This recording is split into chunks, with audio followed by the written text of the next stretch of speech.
Welcome. Uh, I had time to think a little bit today about where I think the race stands between Kamala Harris and Donald Trump. And I'm going to tell you my theory of the case of where we are now. But we all need to bring humility to all this, right? Because we, in some ways, as extraordinary as the debate performance was, and then Joe Biden's decision to give up the nomination, extraordinary as an assassination attempt that almost succeeded against Donald Trump. What's happening now may be, in the context of surprise, more extraordinary, or at least as extraordinary, because most Democrats, including President Biden, did not anticipate Kamala Harris being a strong general election candidate. Severe doubts about her. And that's partly why he was so insistent on trying to keep the nomination even before the debate when people raised it. He saw no way around her being a nominee. I'm going to tell you how I see what's going on with her right now as a snapshot of where we are, and then I'm going to caveat it a lot. But let me tell you what I see currently. And what I see is a race now where we're on the precipice of Donald Trump being the underdog after having a virtual lock on winning a general election. First of all, if you watched the vice president's event today in Wisconsin, you saw a performance that I don't think a critic could take issue with. Now, you could take issue with their emphasis on certain issues, and we'll talk about that. But in terms of performance, on the prompter, relaxed, riding the wave of the audience, it was, I just think, again, just as I thought the Republican convention was indisputably technically proficient, I thought the rally was technically proficient. I thought her energy was great, her style, her tone. If she pulls that off in her convention speech, it'll be a great success. Second, the press coverage is out of control. We all know, whether you sit in the RNC or in Mar-a-Lago or in Chuck Schumer's communications director's office, we all know what liberal media bias looks like, what anti-Trump resistance press coverage looks like.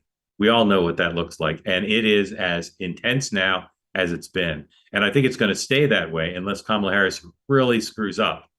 And that is worth billions of dollars.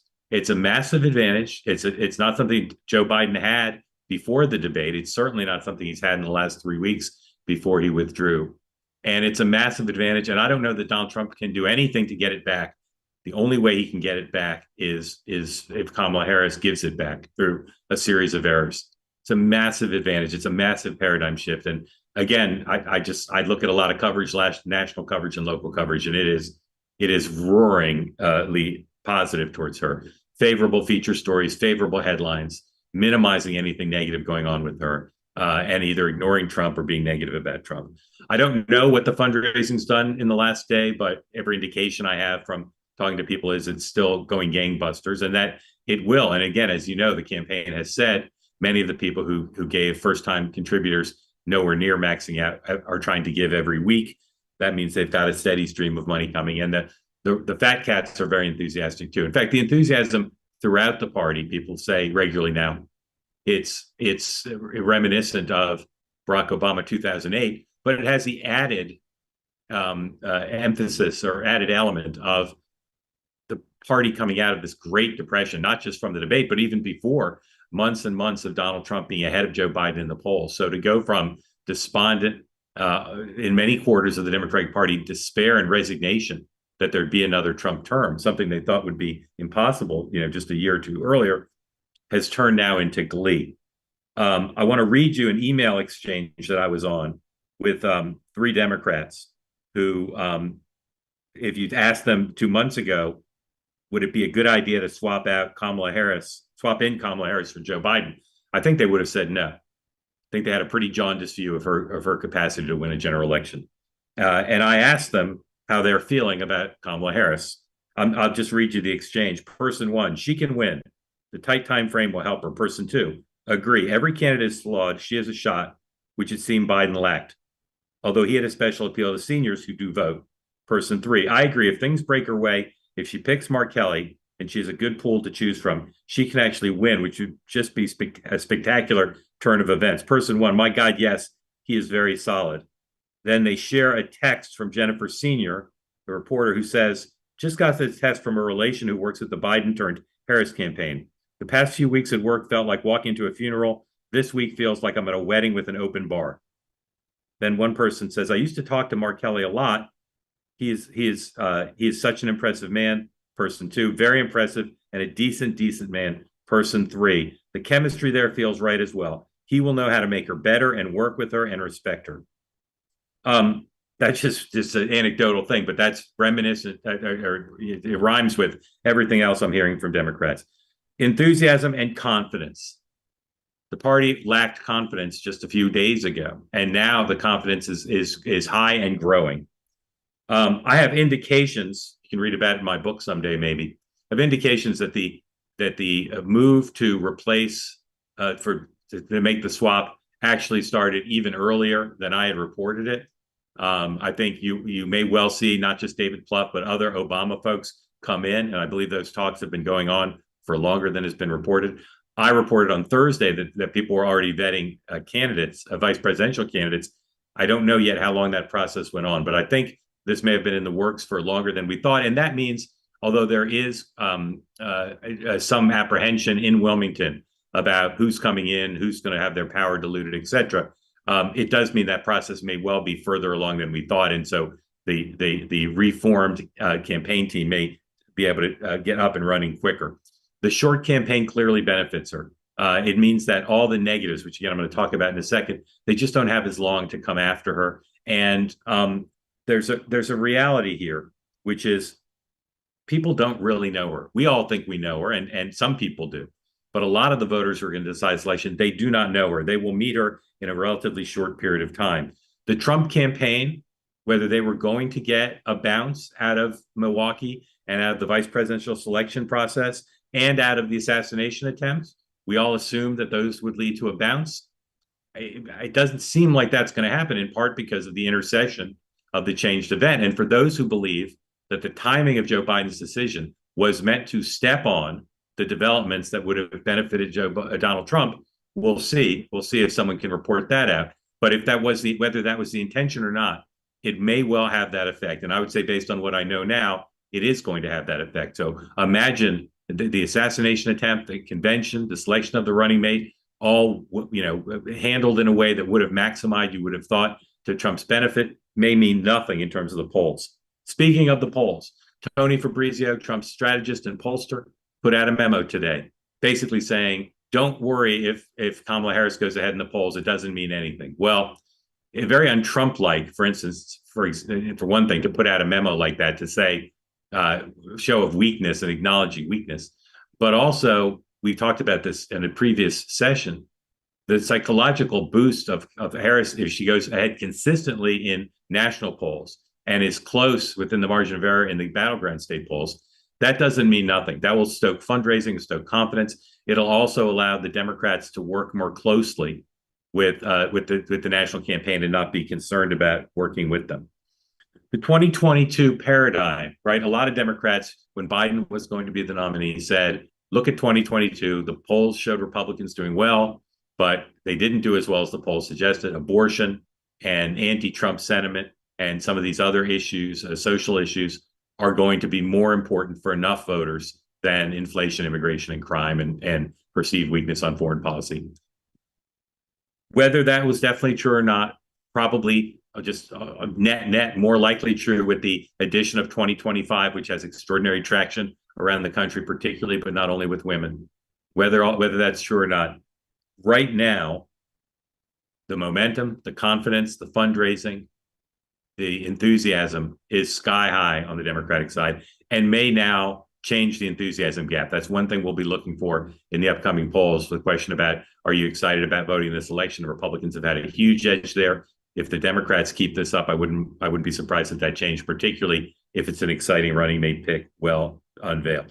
So what's on the other side of that before you start booking your hotel rooms and buying your inaugural gowns for the Harris, Kelly, or whoever inauguration? What's on the other side of that? Well, first of all, most strategists I've talked to say it would be very smart for vice president to go to the center. Wall Street Journal lead editorial in the paper tomorrow is all about the many issues they see where she could go to the center. She's scheduled to go to speak to the teachers unions conference in Houston on Thursday. I wouldn't imagine she's going to go there and come out for school choice. And so this question of can she go, does she need to go to the center? If so, can she do it effectively is a potential trap for her. Another area of potential problems is she may not stand her campaign up as well as she needs to. She may mess up the vice presidential pick. No matter how good someone looks now, the vetting is being done in an extraordinarily fast track, and that could be messed up. They may not be able to pull off the convention in short notice, and that could cause a screw up. She could go back to performing in a way and saying things that are potentially problematic, and getting her balance between appealing to the Obama coalition and the Biden coalition is something that, again, she could mess up, and her team could mess up. She's going up like a rocket now. If she hits a bump, the question is, can she keep it going?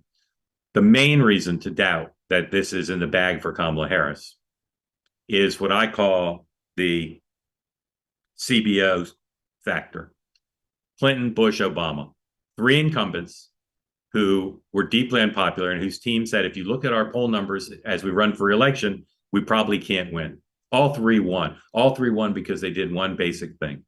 They made the alternative for the other party unacceptable to enough voters to be able to win.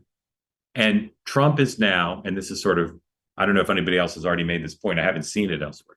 Trump is now basically the incumbent. He's the establishment incumbent. And she's the challenger who he is going to try to paint as risky and negative in some way. What that frame is, we don't know. They as we talked about last night, they've tried 20 more frames today. They're trying lots of different frames. But I think the one they're going to go with, based on the early advertising and talking to Republicans, is that she's more liberal and more incompetent than even Joe Biden. And the fact is, if you look at her Senate record and you look at the positions she's taken and you look at the things she talks about, she's very liberal. Trump is not a perfect candidate, but he's going to try to make her, to go to Joe Biden's expression, don't compare. Trump's going to say, don't compare me to the almighty, compare me to the alternative. And they are going to try to paint that alternative as scary liberal, scary incompetent. It worked for Clinton, Bush, and Obama.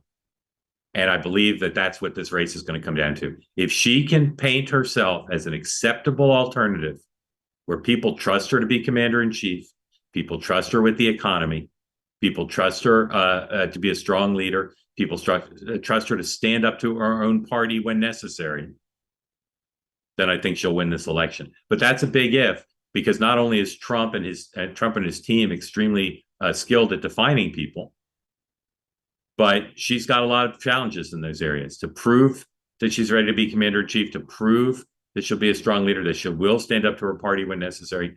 She doesn't have a lot of record in these areas. That's how I see the race tonight.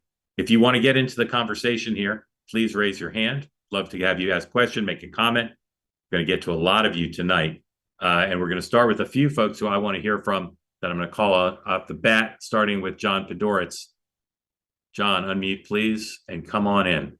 I am unmuted, and I think we should all give you so much credit for getting this right and holding your ground while everybody was abusing you over the last couple of weeks. So I hesitate to question your analysis here, but I think that you're also on a little bit of a sugar rush and a sugar high. We would have understood that this was going to happen organically under any other circumstances in the course of American history. Somebody new is introduced. It's exciting. She doesn't fall on her face in her first big appearance. Who did? Like Dan Quayle fell on his face in his first appearance and never really recovered. Sarah Palin triumphed in her first appearance. And while people may have a memory that somehow she became the Sarah Palin that we came to know later, first month of her campaign, she was one of the most dazzling political figures we had ever seen. Harris is reintroducing herself. She's doing it under amazing conditions. This is, the party coalescing the way it coalesced, and everything happening with the money, and how cheerful she is, and how silent and disappeared Biden is. I mean, I guess he'll talk tomorrow, but he's basically now going to be kind of thrown down a memory hole. This is all great for her. That said, I think what we have here is exactly the same race that we had before Biden became infirm, which is to say, it's a 45-45 race. Each party has a floor of 45. Democrats, Republicans, you could count it. If a tree stump from Idaho were the Democratic nominee, that person would come in with 45%. If it were Trump, if DeSantis had won, he would have 45%. We're back to 10% in the middle. Biden was collapsing that reality with his infirmity. That reality, which is that we are at parity, where this is a country at ideological and partisan parity. And so we have now this question of who the 10% in the middle are going to be. And it goes to this question of what's the strategy? Is the strategy going to be she's going to pick a Veep or whatever that has some kind of regional play, regional or racial play? She picked Mark Kelly because she's going for Arizona and Nevada. Is she going to I pick? disagree. I disagree that he's Okay. a regional pick, but go ahead. Okay. No, I agree with you that he's not, but I'm saying you would say, okay, well, that he's not just a regional pick. Obviously, Yeah. his biography, he's an astronaut, married to Gabby Giffords, all of that. I gather that there are some issues with his daughter. There might be some issues with a daughter making bad choices on social media. I don't know if people blame people for that. Who knows? Does he go for Roy Cooper because he wants to go with a North Carolina Georgia strategy? Is Roy Cooper a regional candidate or not? Does she go in some sense for the blue wall? I don't really know how she does that. Maybe Whitner. I don't know. But I think the central fact is that one way or another, they're going to have to pick a strategy and go for it, because now we have a 3 yards in a cloud of dust election in which this 10% that's genuinely undecided is going to make the decision, and we don't know where Yeah. they are. We don't But actually know. let me ask you this, okay? The Yeah. premise amongst lib pundits for 2 years, maybe more, has been Biden's the only Democrat Trump could beat, and Trump's the only Republican Biden could beat, right? That's what people said. I didn't always agree with it, but I understood the point. It's been thought that so many people don't want to vote for Trump that if you can eliminate the Kennedy and Green Party threat, that Democrat, generic brand Democrat, can beat Trump because his ceiling is just not big enough, is not high enough. It was also thought by Joe Biden, me, and others that Kamala Harris was not a generic Democrat, that she was more unpopular than her boss, that she had the burdens of the administration record, and that therefore she was the only other Democrat who couldn't win. What if it turns out, based on the last date, it seems to me it could turn out that she's just a quote unquote generic Democrat who, by the way, can also goose 2025 and abortion rights. What if that turns out to be the case? Then the people who said any Democrat except Biden could beat him might be right. What do you think of that? You're absolutely right, but it depends on her running a perfect race. And I do think Not perfect, I really think pretty good, not perfect. perfect. Okay, I think pretty perfect. You know, the best campaign I think that we ever saw, lifting a candidate who was in bad shape or problematic. I mean, aside from Clinton, obviously, who had unique challenges, but there was also Perot in there and everything was kind of bollocksed up, was George H.W. Bush from around the convention until the election, right? He was behind Dukakis by 17 points. Roger Ailes ran a nearly perfect campaign in which Bush seemed to win every single day, right? He won every day from Labor Day until the election and ended up winning by 8. And that's kind of, I think, what she has to do. Trump has many negatives. There seems to be a ceiling there. I mean, he may have breached a little bit after the assassination attempt because he hit 50, 51, 52 in a couple of polls. But I think we can see that. But we already know that he was able to win an election with 46% because the vote was properly distributed in a way that allowed him to win the Electoral College. That's why she has to run a perfect race, because she somehow has to take those, hold the states that Biden won, and he only won them and was maybe in a position to win them again because he overperformed with the Trump voter. And this is the question that it now comes down to, which is, Yeah. forget that she's African American, or she's not really African American since her, father's from Trinidad, her mother's from India. But so she's a black person running in a in the Rust Belt. She is a San Francisco liberal Democrat with luxury beliefs, as Rob Henderson puts them, and those are exploitable. And we do know her a little bit, and what we know of her is she had a free field in 2019 to run as a Democrat with the best moment in any debate of 2019, and then she just crashed and burned. She did, but she's a lot more experienced than she was. And I'll tell you a difference between 2016 and this cycle. And I referenced it earlier, and I think it's just mammoth. If you go back and look at the last, we're about 100 days out, right? Go back and look at the last 100 days. How many news cycles did Hillary Clinton lose to Trump? A lot. Some of them because of Comey, but some on her own, right? If the dominant media continues to cover the race the way they've covered it the last 2 days, she's really going to have to screw up to lose a news cycle. Okay, She's really going to have to screw up to lose a news cycle. And that matters a lot, particularly for these voters who haven't tuned in and are casual voters and don't have a previous impression of her. They're going to see 100 days of billions of dollars of free coverage, favorable coverage, and negative coverage about J.D. Vance, who the press has completely turned on. Right.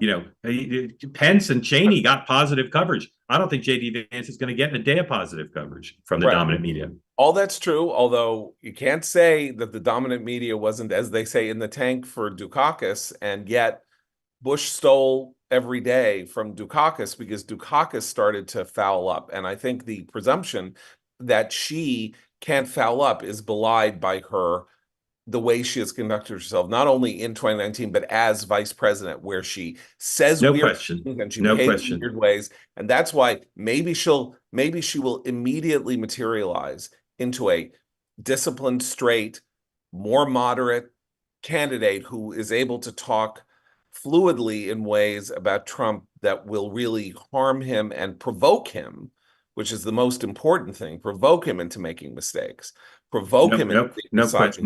Provoke him into being disgusting. But she still has to do that. And I still think that in the end, the Republicans get 45% of the vote. So then the question is, what states is she going to win and what states is he going to win? And I think she has to make a national choice. That's why I think you're right about Kelly and not being a regional candidate. I think she has to run as a candidate of the future. That's what she said today, right? She's a candidate of the future. She's right. And that's what she needs to do. I just don't know that we should presume that because she's had a really great 48 hours, that those 48 hours last for 106 days, because she had 1,000 days as vice president and did not have many very good days as vice president. All right, John, thank you. We're going to get a bunch of Democrats in here, but I don't want to risk losing Speaker Gingrich, who I noticed was here. Mr. Speaker, I'd love to know if you think I'm suffering from some irrational exuberance about the Harris / maybe Kelly juggernaut. I really think like I'm at the beginning of the McGovern campaign. It's optimistic, it's buoyant, it's going to have the right vice president. And nobody's backing out and saying, at a historic perspective.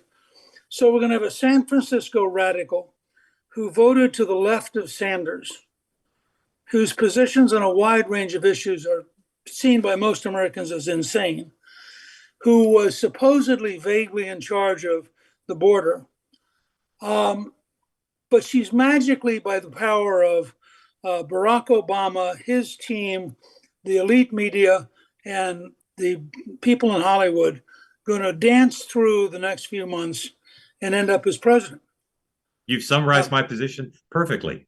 Well, I just think the Trump campaign issue is very simple. If she is plausible as president on election day, she might win. Therefore, their mission is really simple. They need to slow the campaign down, get it to focus on who she has been, block her from a whole series of tactical gimmicks that the elite media would love, and just keep coming back to the basics. And if they do that, she may get a McGovern level vote. She may, or she may not. And I don't think people look at the long-term pattern of American history when they look at these things. Everybody in Washington wants to play daily politics. It's who wins today, who wins that. This is Nixon McGovern. There's no other campaign that this relates to. This is Trump as Nixon sitting there, not particularly loved by a large part of the country, but dominant. And the Democrats having decided that suicide with happiness beats rationality. And if that's what evolves over the next 2 or 3 months, this will be just an astonishing election. And frankly, the whole year's been astonishing, as you know, Mark. So why shouldn't this be astonishing? But I'm not particularly worried. Yeah. What's your preferred negative frame on her now? Liberal? Is that the thing that's No, that not they liberal. need to? She is a San Francisco radical, voted to the left of Sanders, who openly stated that she's for totally open borders. No one who crosses the border should be considered a criminal. And by the way, if you happen to riot and cause enormous damage, she's for bailing you out and urges you to give money to bail them out. Now, just take that sentence, walk around to most of America and say, hi, would you like this to be your next president? By the way, can I just jump in for a go second? ahead, John. And say, John, go ahead. I think Newt's onto something very important, because news is going to interfere with this election. And one of the news things that's going to happen in this election is college is being convened again on Labor Day. And you know what's going to happen? Encampments and riots, and all this is starting up again. And we don't know what's going to happen at the Democratic convention, even though we know that there is now this love fest relating to Kamala Harris among the regulars in the party. We're not now talking about the regulars in the party, and she's going to have to respond to the disorder. And her record of responding to the disorder is not good, Bob. Not good. Yeah. Can I add one last thing, Mark? Yeah, it's your point. Yeah. Go ahead. Go ahead. The democracy survey, Patrick Basham, had amazingly good timing. And they asked 2 questions. If Biden is forced out, is that democratic or anti-democratic? 61% of the country said it was anti-democratic. And they then asked the question, if Kamala Harris is forced in, is that democratic or anti-democratic? And about the same number, 60% of the country, including a lot of Democrats, said it's anti-democratic. So people are going to be able to say pretty easily, this just isn't right. She is the candidate of a handful of bosses, just like the San Francisco Mafia already operates. And I think that will turn out in the near future to be a much bigger burden than anybody in Washington thinks. This platform, as everybody knows, is to share ideas and listen. So with the permission of Speaker Gingrich and John, I'm going to bring 2 Biden supporters in here to engage in a little bit of a colloquy. Lenny, I'd love to bring you in, please. Go ahead and unmute. Tell everybody, Lenny, your pedigree in Democratic politics. Got to unmute, Lenny. Sorry, one more time. Okay.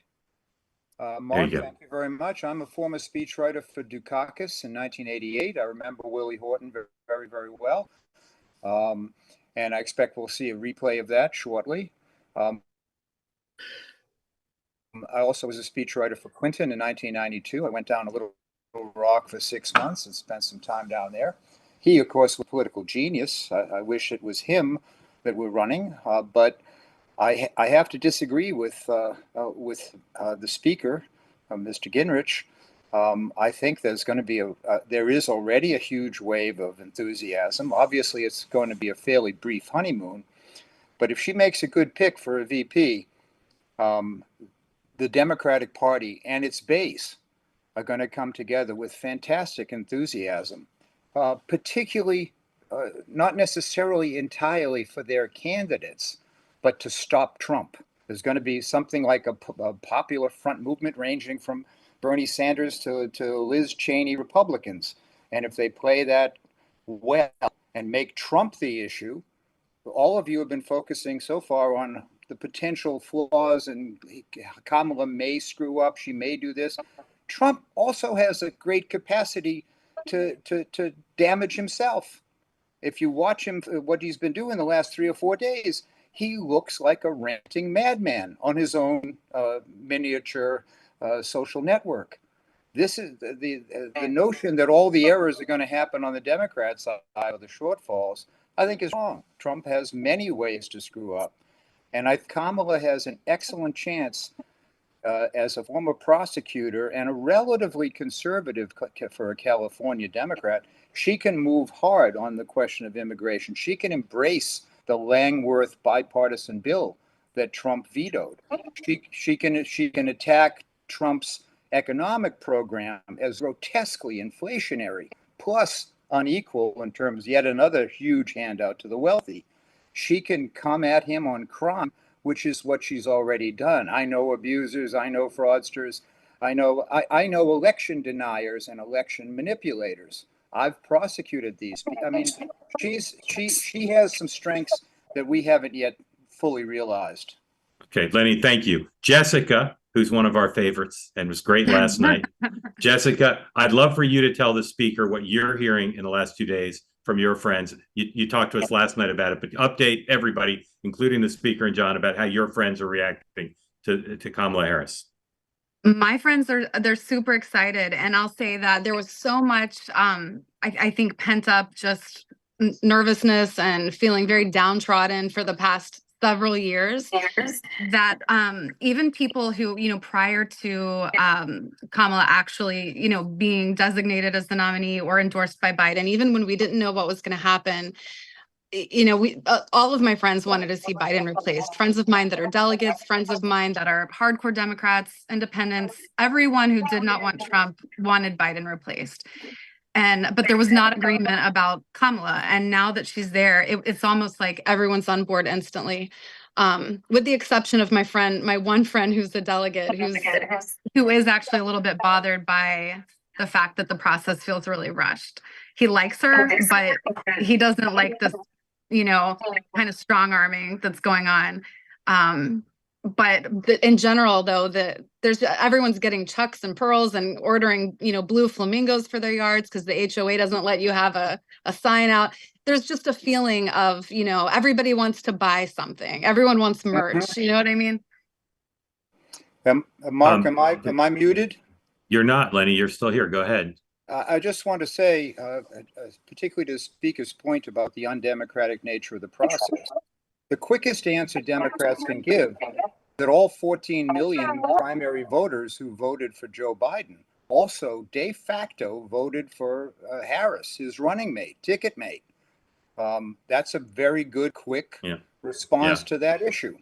I want to get Amy in to tell us what she's feeling and seeing and thinking in her circles, and then I want the speaker and John to respond as they wish. Go ahead, Amy. Hi, thank you. I'm enjoying this so much, and everyone's thoughtful, kind, respectful conversation. I'm up here in the Upper Peninsula of Michigan, where the township has 242 people as of the 2020 last census. I'm from Virginia a lot of the year. I'm taking care of my elderly parents. My kids are in college. They're women, they're young women who are casually getting news on the TikTok. And they probably would have voted Democratic anyway, but now there's no doubt after Roe went down, like that for them and their sorority sisters, they are not camping out. They are not making a mess. They're fired up and they're excited. And my elderly parents, who I think personally identify so much with what President Biden was facing and is facing and did, are heartbroken and personally identifying. So I would just say to whoever said this morning on the 25-minute one, let's make a joke about this. I really wouldn't do that. Those of us who are caring for our parents and our parents themselves, there's nothing funny about aging, and it isn't normalized, and we don't talk about it, and we should. And also, I would just say that I'm up here from moms from Wichita and from Oklahoma and from all over the place, all over the Midwest, but more than that.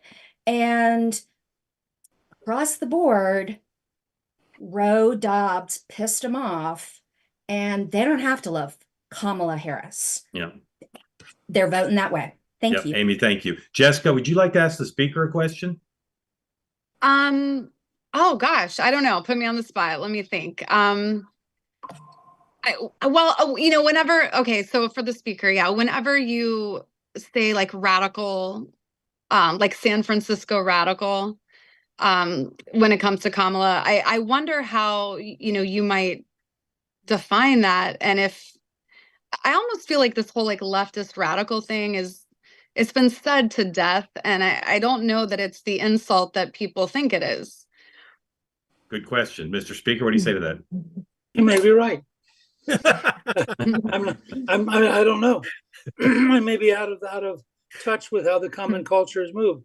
I would say that someone who, for example, said they did not think that crossing the border illegally was a crime was pretty radical. Somebody who was for a higher corporate tax than Venezuela was pretty radical. That you could find a whole series of things like that, where I think collectively the average American would say, yeah, that's pretty radical. And I think that for most Americans, San Francisco is sort of the epitome of a self-destructive radicalism, which has gradually spun down to such a point that earlier this year, 60% of San Franciscans voted to require drug testing for people who are on public welfare because the homelessness and the needles in the street and the feces in the street had gotten so bad. So I think the fact that she is from San Francisco, that she represents that value set, is probably a net liability. None of these things ever are exactly parallel. She's not George McGovern. George McGovern was a World War II bomber, aviator, patriot from a state of South Dakota who represented a whole series of values. But people ultimately concluded that, as one of the people said to me, he wasn't us. And the question will be, on election day, if they conclude that Kamala is not us, she'll lose in a landslide.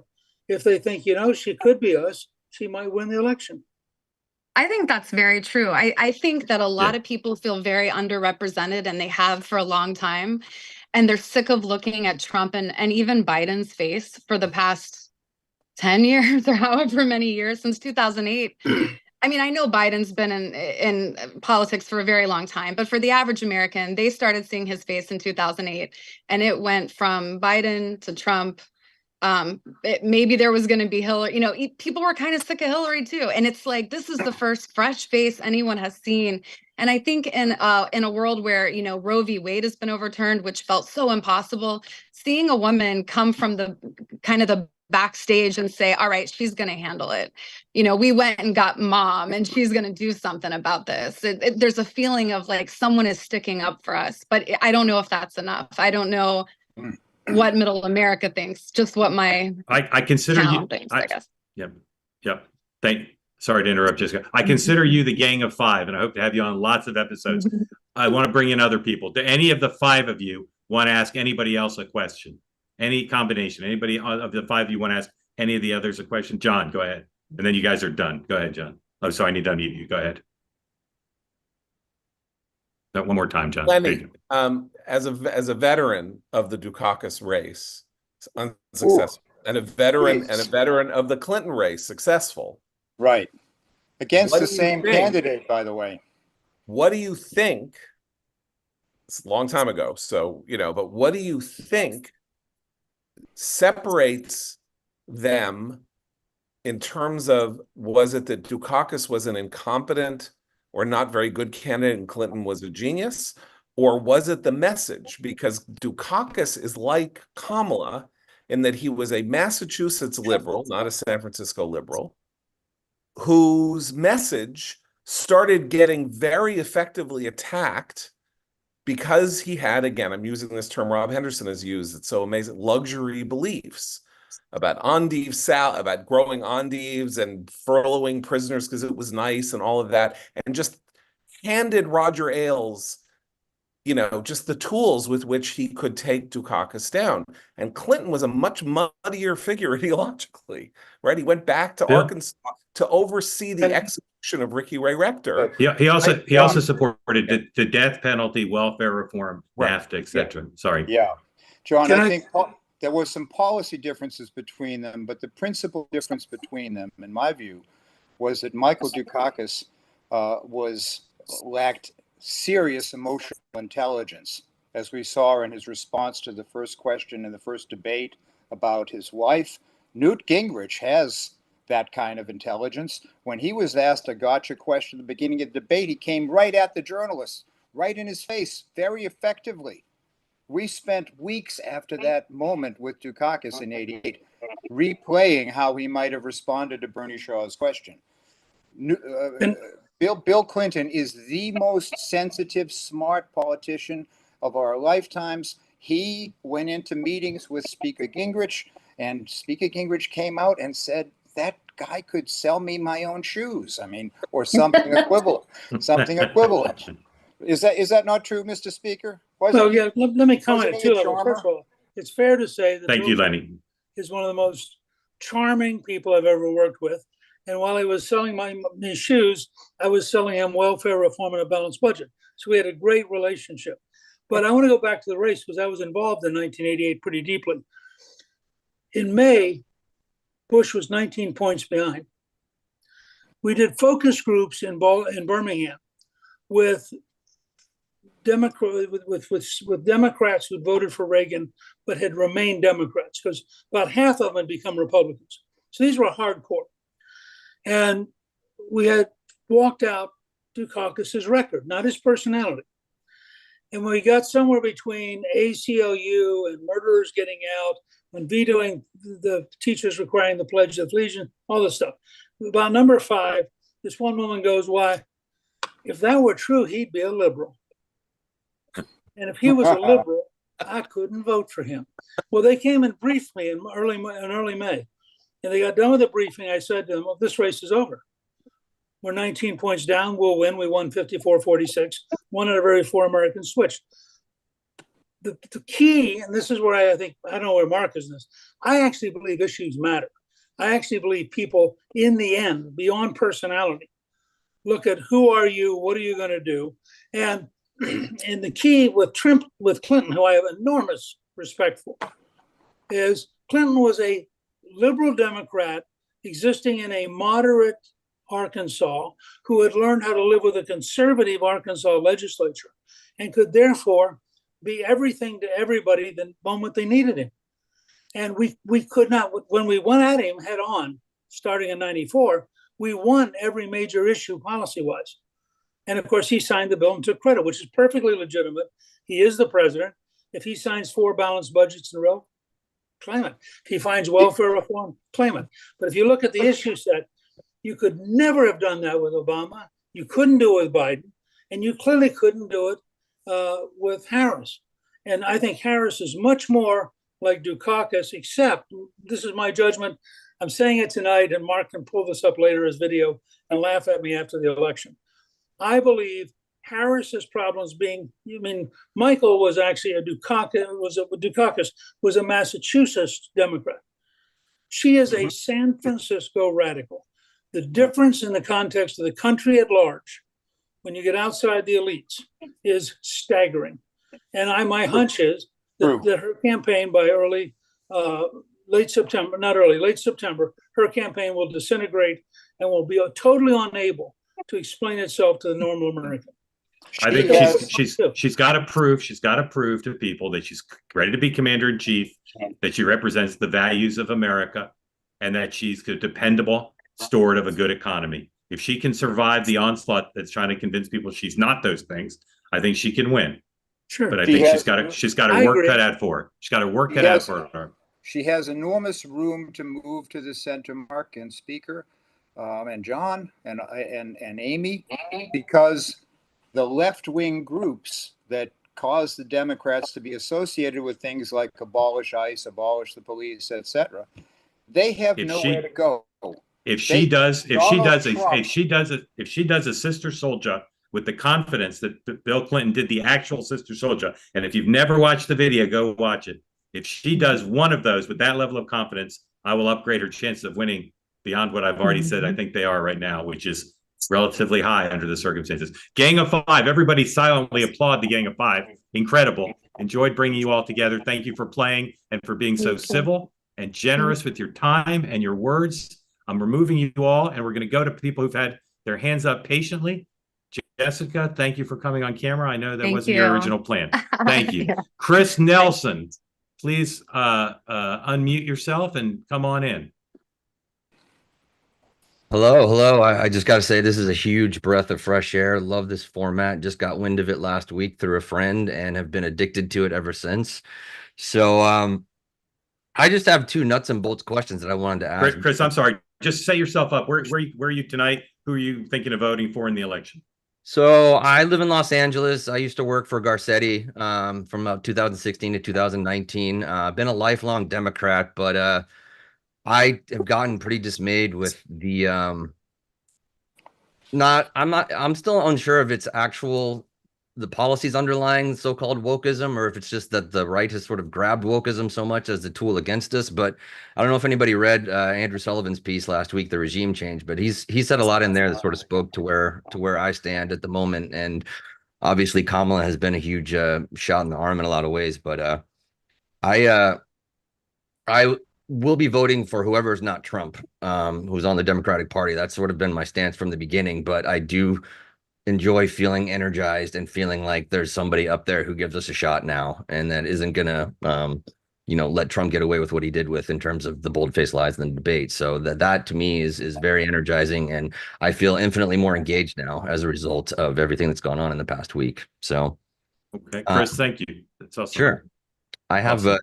Go ahead. I have two nuts and bolts questions. So Yeah, I feel go like ahead. you touched on it a little earlier, but lost in all of the shuffle of the past week is RFK, and I'm just curious how her entering the race and taking over the mantle sort of retriangulates his potential influence and who he might be siphoning more votes off of where it matters.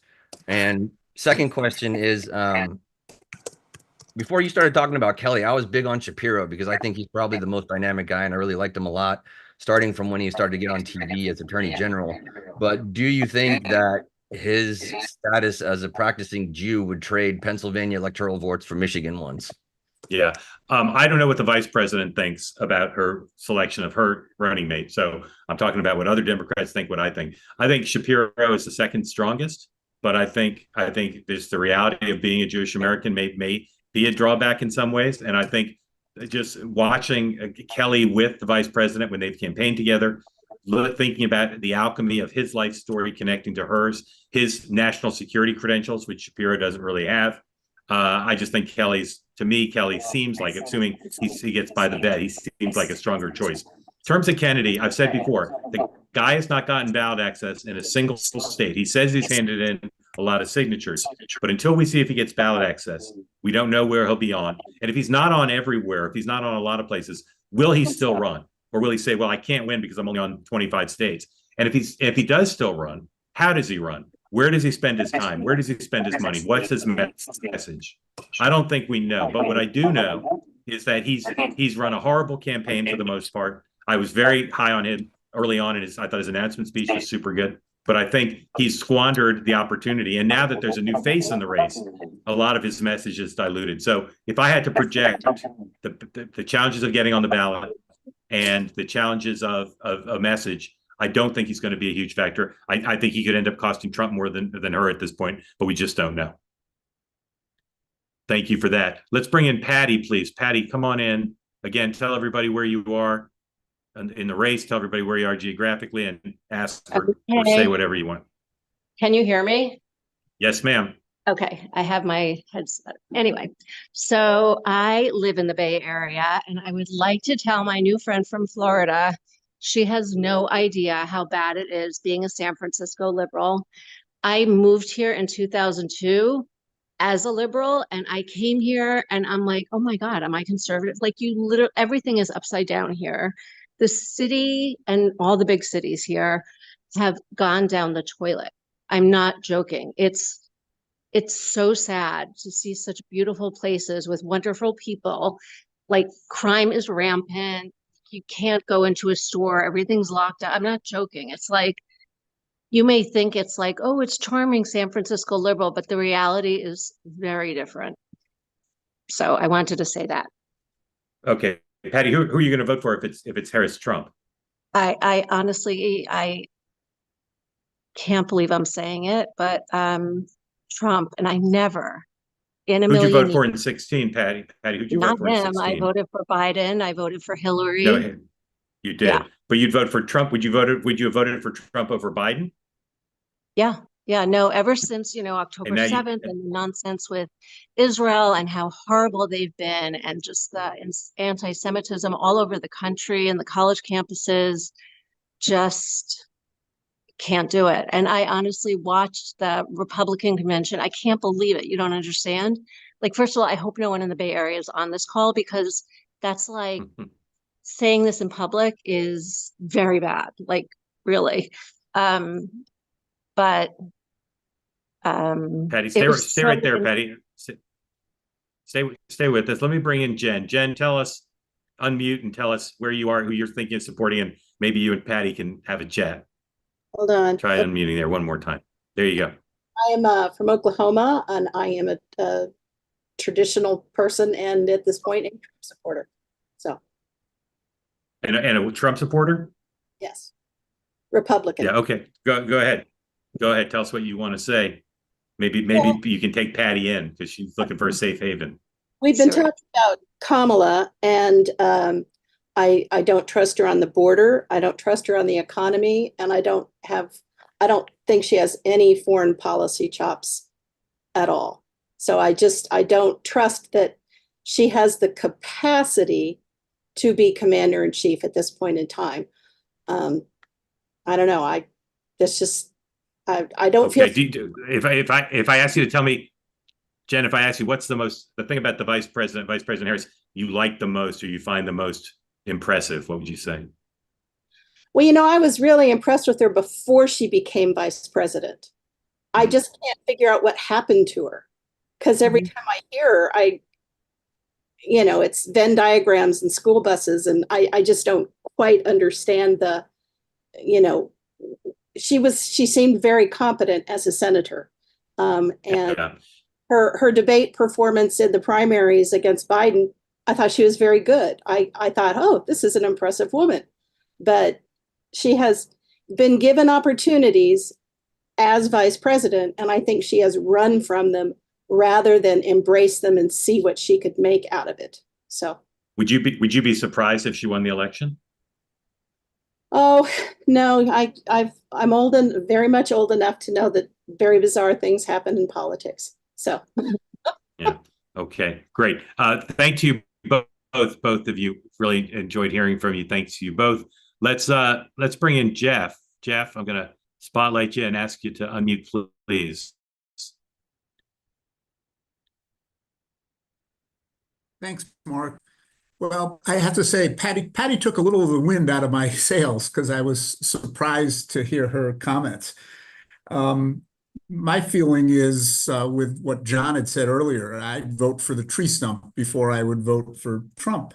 And I don't think it's a normal election. I don't think the last 3 elections have been normal because it's so polarized. And I think people have a visceral and unbridled hatred for Trump. And my initial thought was that nobody in this election is going to change their mind because of Kamala Harris. But what could happen is you'll get more people to come out and vote, right? The people that were going to sit home and not vote because of concerns about Biden may now come out and vote.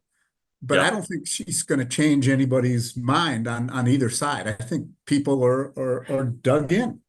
And I think one of her other biggest advantages is this perception that Biden was feeble and diminished and incoherent. And now that he's out, Trump owns that label. And I think that's a big deal relative to the election. Yeah. And Jeff, where do you live and who are you going to vote for? I live in Southern California and part-time in Chicago, and I am absolutely voting for Kamala Harris. But interestingly, I share some of Jen's feelings. Do I have a lot of confidence in her as commander-in-chief? I'm not really sure, but I don't care. Yeah. Let me ask you this. What do you think of her? What would you tell her if she said, "How do I win this election?" What advice would you give her? I think she has to move towards the middle. I think she has to come out with some serious policies and vision for what she's going to do. I think that's where Biden was lacking. He kept relying on, this is what I did over the last 4 years, and he wasn't telling people what he was going to do over the next 4 years. And I think if she can articulate that and come across as serious and have some gravitas, she can win. Okay, Jeff, thank you. Michael, go ahead, please. Yes. Hi, Mark. I feel like we're repeating 2016 almost. Like you substitute Hillary Clinton and now, Yeah. but in 16, Hillary ran as basically Obama's third term. And she was never elaborate what she'll do for you. If you vote for me, what I'll do for you. Her whole campaign was, I'm not this asshole. And if Kamala does that, then I don't think she gets the independence she needs. Who are you thinking of voting for, Michael? Kamala, but I'm holding my nose and voting for Kamala because I think Trump is horrible. And I think she'll gut the people who are not going to vote for Trump, and they'll hold their nose and vote for her. But she needs to be. Are you more enthusiastic about her than you were about Biden? Yes, absolutely. Why? Biden was too old because he was too old and he's enfeebled. They're both too old. They were both too old. And what would you tell her if she asked you for your advice? She said, Michael, what do I need to do to win this election? What would you tell her? She needs to talk about inflation and bringing prices down, and what she's going to do to reduce the grocery bills that the families are there. That's the inflation is squeezing the middle class. There's no question about it. So what's she going to do to make your life better and reduce your expenses in your family? And what's she going to do for you? Yep. Awesome. Michael, thank you very much. That's awesome. Let's bring in Philip, please. Philip, go ahead. I'm going to spotlight you, ask you to unmute, and please go ahead. Thank you, Mark. Thanks for letting me in. So I live in Miami, Florida. I am a commentary magazine podcast devotee. So shout out to John Podhoretz. I am a reticent Republican, but can't vote for Donald Trump. That's kind of my priors. Did you vote? Did you vote for him in 16 or 20? In 16, yes. In 20, no. You vote for Biden, or you didn't vote for president? No, I'm a third party, kind of abstaining from both. Yeah. Yeah. So I wanted to touch on a point you were talking with Newt and John earlier about the sort of about face that the media, the relatively mainstream left media, has now taken with Kamala Harris. I wanted to ask you, do you think this is the so-called Harris honeymoon, or has the last 3 weeks sort of just been so foreign territory for CNN and MSNBC to attack one of their own in Biden, that they're just going to rally around, and for the next 100 days, very minimal real coverage. You're not going to get bad Morning Joe cycles, that kind of thing. How do you see that playing out for the 100 days? Yeah. Warn our affiliates, we're going to go just a little bit over. Great question. So it's not just MSNBC and CNN. It's Washington Post. It's the New York Times. And remember the cycle, right? They were depressed because Biden was months and months of bad standing. Then Biden has the debate, more depression, and turning on Biden and turning on his team and pretending that they weren't complicit in the conspiracy and basically saying Ron Klain and other people shouldn't have covered this up because now Trump's going to win. But they turned on Biden. Then Donald Trump, someone tries to kill Donald Trump. And for like 48 hours, they're like, well, now we really have to be nice to Donald Trump because somebody tried to kill him. I really do think that the assumption that the press learned its lesson through that cycle, to the extent anyone had that assumption, was wrong. And they are now reverting in full back to the norm. Now, as I said before, Bush 2000, Bush 2004, Trump 16 proved that a Republican candidate can get better coverage than the Democrat in a presidential race under certain circumstances. But This is, I think, one of the ways she benefits from a 100-day sprint. It's going to take a lot for the press to turn on her. And some Republicans run for president knowing that they face an away game and they do their best to minimize it. Others of it curse it. Trump does both. Trump publicly calls fake news and points to the press and turns people against us, but he also courts the press assiduously. It is difficult for me to see how Trump can win the press back in 100 days. And I think it's going to be difficult for him to win any news cycle. Although the speaker denigrated me for scorekeeping daily, I say that with affection. Pretty soon after you've lost 16 news cycles in a row, that's not scoring one day, that's scoring 16. So I think the answer to your question is that she's really going to have to screw up for the press the press now sees its normal state since 2015, after decades of favoring Democrats. In 2015, they said, we have to stop Trump. And then in 2017, after he won, this is our mission. We're no longer journalists. We're leading members of the resistance. I really do think, because of the historic nature of her candidacy, because I think she's going to pick Mark Kelly and the press is going to love that, and because it's a 100-day sprint, and because one candidate's pro-choice and one's pro-life, I really do think that Trump has got a lot of trouble now that he's never had. He didn't have that against Hillary. Did not have that against Hillary. Thank you for the question, and thank you for joining. Thank you all for joining. Tomorrow morning at 9 a.m. Eastern time, 8 a.m. Eastern time, special time tomorrow, 8 a.m. Eastern time, the morning meeting, Sean Spicer, Tim Hogan, and me, and some special guests and your participation. Please join us, 8 a.m. Eastern time for the morning meeting, 25 minutes. We'll tell you what's happening tomorrow and what we think is going to happen.